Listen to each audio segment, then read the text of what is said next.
Pride and Prejudice, Chapter 34. When they were gone, Elizabeth, as if intending to exasperate herself as much as possible against Mr. Darcy, chose for her employment the examination of all the letters which Jane had written to her since her being in Kent. They contained no actual complaint, nor was there any revival of past occurrences or any communication of present suffering. But in all, and in almost every line of each, there was a want of that cheerfulness which had been used to characterize her style, and which, proceeding from the serenity of a mind at ease with itself and kindly disposed towards everyone, had been scarcely ever clouded. Elizabeth noticed every sentence conveying the idea of uneasiness, with an attention which it had hardly received on the first perusal. Mr. Darcy's shameful boast of what misery he had been able to inflict gave her a keener sense of her sister's sufferings. It was some consolation to think that his visit to Rosings was to end on the day after the next, and, a still greater, that in less than a fortnight she should herself be with Jane again, and enabled to contribute to the recovery of her spirits, by all that affection could do. She could not think of Darcy's leaving Kent without remembering that his cousin was to go with him, but Colonel Fitzwilliam had made it clear that he had no intentions at all, and agreeable as he was, she did not mean to be unhappy about him. While settling this point, she was suddenly roused by the sound of the doorbell, and her spirits were a little fluttered by the idea of its being Colonel Fitzwilliam himself, who had once before called late in the evening, and might now come to inquire particularly after her. But this idea was soon banished, and her spirits were very differently affected when, to her utter amazement, she saw Mr. Darcy walk into the room. In a hurried manner, he immediately began an inquiry after her health, imputing his visit to a wish of hearing that she were better. She answered him with cold civility. He sat down for a few moments, and then getting up, walked about the room. Elizabeth was surprised, but said not a word. After a silence of several minutes, he came towards her in an agitated manner, and thus began. "In vain I have struggled. It will not do. My feelings will not be repressed. You must allow me to tell you how ardently I admire and love you." Elizabeth's astonishment was beyond expression. She stared, colored, doubted, and was silent. This he considered sufficient encouragement, and the avowal of all that he felt, and had long felt for her, immediately followed. He spoke well, but there were feelings besides those of the heart to be detailed, and he was not more eloquent on the subject of tenderness than of pride. His sense of her inferiority, of its being a degradation, of the family obstacles which had always opposed to inclination, were dwelt on with a warmth which seemed due to the consequence he was wounding, but was very unlikely to recommend his suit. In spite of her deeply rooted dislike, she could not be insensible to the compliment of such a man's affection, and though her intentions did not vary for an instant, she was at first sorry for the pain he was to receive, till, roused to resentment by his subsequent language, she lost all compassion in anger.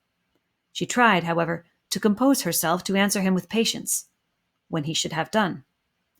He concluded with representing to her the strength of that attachment which, in spite of all his endeavors, he had found impossible to conquer, and with expressing his hope that it would now be rewarded by her acceptance of his hand.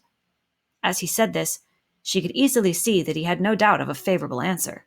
He spoke of apprehension and anxiety, but his countenance expressed real security.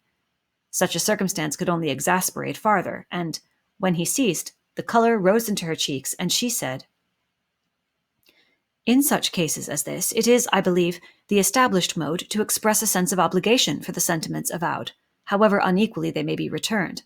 It is natural that obligation should be felt, and if I could feel gratitude, I would now thank you. But I cannot. I have never desired your good opinion, and you have certainly bestowed it most unwillingly.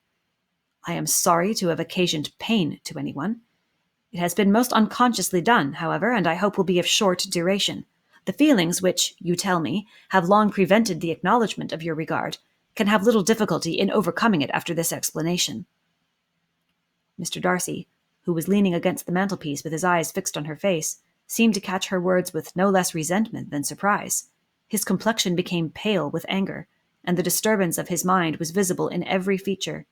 He was struggling for the appearance of composure, and would not open his lips till he believed himself to have attained it. The pause was, to Elizabeth's feelings, dreadful.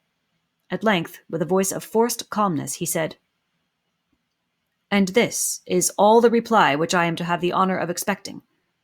I might, perhaps, wish to be informed why, with so little endeavour at civility, I am thus rejected, but it is of small importance.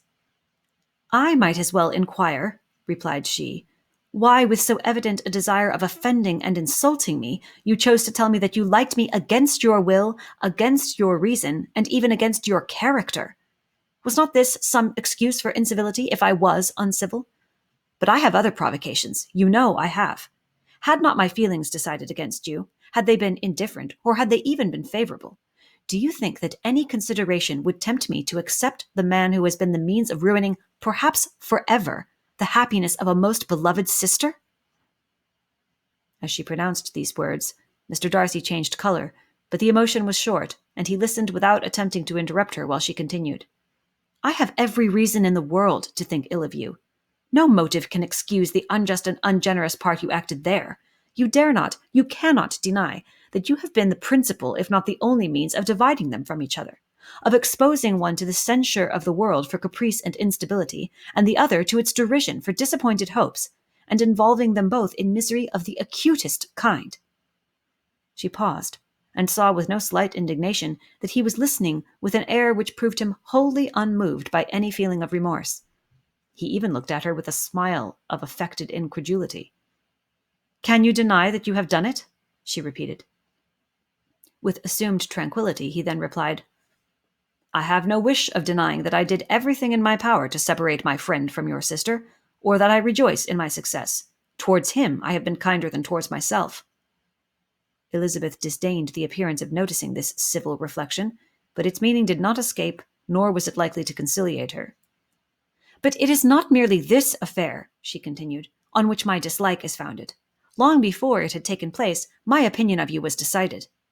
Your character was unfolded in the recital which I received many months ago from Mr. Wickham. On this subject, what can you have to say? In what imaginary act of friendship can you here defend yourself? Or under what misrepresentation can you here impose upon others?" "You take an eager interest in that gentleman's concerns," said Darcy, in a less tranquil tone and with a heightened colour. "Who that knows what his misfortunes have been can help feeling an interest in him?" "His misfortunes!" repeated Darcy contemptuously. "Yes, his misfortunes have been great indeed." "And of your infliction," cried Elizabeth with energy. "You have reduced him to his present state of poverty, comparative poverty. You have withheld the advantages which you must know to have been designed for him. You have deprived the best years of his life of that independence which was no less his due than his desert. You have done all this, and yet you can treat the mention of his misfortune with contempt and ridicule." "And this," cried Darcy, as he walked with quick steps across the room, "is your opinion of me. This is the estimation in which you hold me. I thank you for explaining it so fully. My faults, according to this calculation, are heavy indeed. But perhaps," added he, stopping in his walk and turning towards her, "these offences might have been overlooked, had not your pride been hurt by my honest confession of the scruples that had long prevented my forming any serious design. These bitter accusations might have been suppressed, had I, with greater policy, concealed my struggles, and flattered you into the belief of my being impelled by unqualified, unalloyed inclination, by reason, by reflection, by everything. But disguise of every sort is my abhorrence.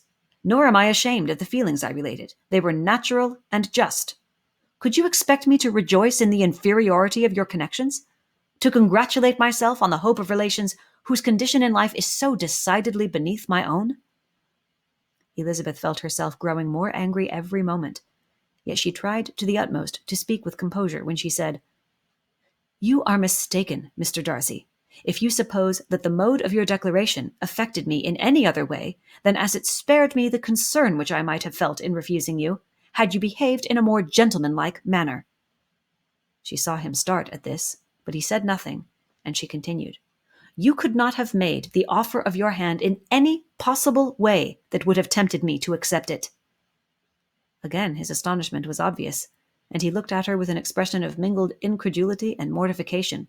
She went on, "From the very beginning, from the first moment, I may almost say, of my acquaintance with you, your manners, impressing me with the fullest belief of your arrogance, your conceit, and your selfish disdain of the feelings of others, were such as to form the groundwork of disapprobation on which succeeding events have built so immovable a dislike. And I had not known you a month before I felt that you were the last man in the world whom I could ever be prevailed on to marry." "You have said quite enough, madam. I perfectly comprehend your feelings, and have now only to be ashamed of what my own have been. Forgive me for having taken up so much of your time, and accept my best wishes for your health and happiness." And with these words he hastily left the room, and Elizabeth heard him the next moment open the front door and quit the house. The tumult of her mind was now painfully great. She knew not how to support herself, and from actual weakness sat down and cried for half an hour. Her astonishment, as she reflected on what had passed, was increased by every review of it.